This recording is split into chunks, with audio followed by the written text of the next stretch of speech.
वैज्ञानिकों ने हमारी आकाशगंगा से भी कई गुना बड़ी आश्चर्यजनक गैलेक्सी खोजी है। ये 12 अरब साल पुरानी है। हैरान करने वाली बात यह है कि ये गैलेक्सी घूम नहीं रही है, इसने रोटेशन थ्योरी को झुठला दिया है। वैज्ञानिकों का मानना है कि ये दो बड़ी गैलेक्सीज की टक्कर का नतीजा हो सकता है। ये बात सभी जानते हैं कि ब्रह्मांड अनंत है, इसको लेकर समय समय पर खोज होती रहती है।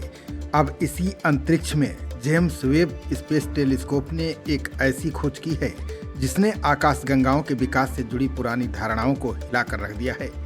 नई गैलेक्सी की खोज यूनिवर्सिटी ऑफ कैलिफोर्निया के वैज्ञानिकों ने की है। इस गैलेक्सी को XMMVID 12075 नाम दिया गया है। इस गैलेक्सी से संबंधित पूरा लेख नेचर एस्ट्रोनॉमी में छापा गया है।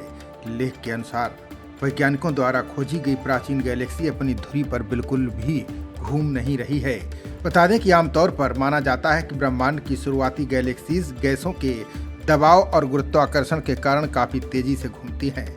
मौजूदा वैज्ञानिक सिद्धांतों के अनुसार जब पहली आकाशगंगाएं बनी थीं, वो भी ब्रह्मांड में बनने वाली गैसों के कोणीय संवेग और ग्रेविटी के असर से घूमने लगी थीं। वहीं इस आकाशगंगा ने इन सिद्धांतों को सीधे चुनौती दी है। वैज्ञानिकों के अनुसार ये गैलेक्सी उस दौर की है जब ब्रह्मांड की उम्र 2 अरब साल से भी कम थी। इस स्टडी ने रिसर्चर्स को ये सोचने पर मजबूर कर दिया है कि आखिर इतनी कम उम्र में कोई गैलेक्सी इतनी मैच्योर कैसे हो सकती है। यूनिवर्सिटी ऑफ कैलिफोर्निया के रिसर्च साइंटिस्ट बेन फॉरेस्ट के अनुसार ये गैलेक्सी न केवल स्थिर है बल्कि आकार में भी बहुत बड़ी है।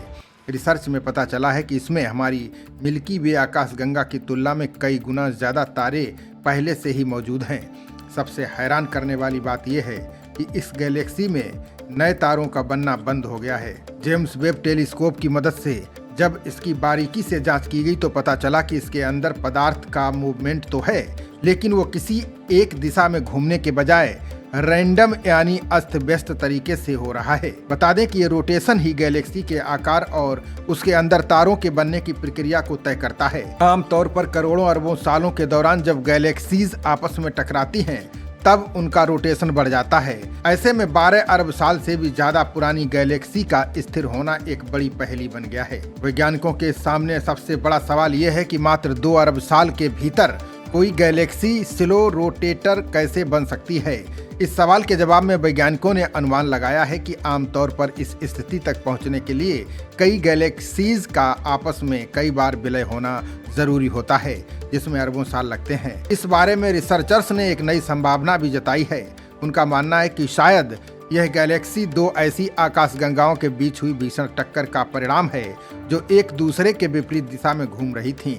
इस एक टक्कर ने ही दोनों के रोटेशन को पूरी तरह खत्म कर दिया और एक विशाल स्थिर गैलेक्सी को जन्म दिया। खबरों का सिलसिला जारी रहेगा, देखते रहिए जनप्रवाद। नमस्कार।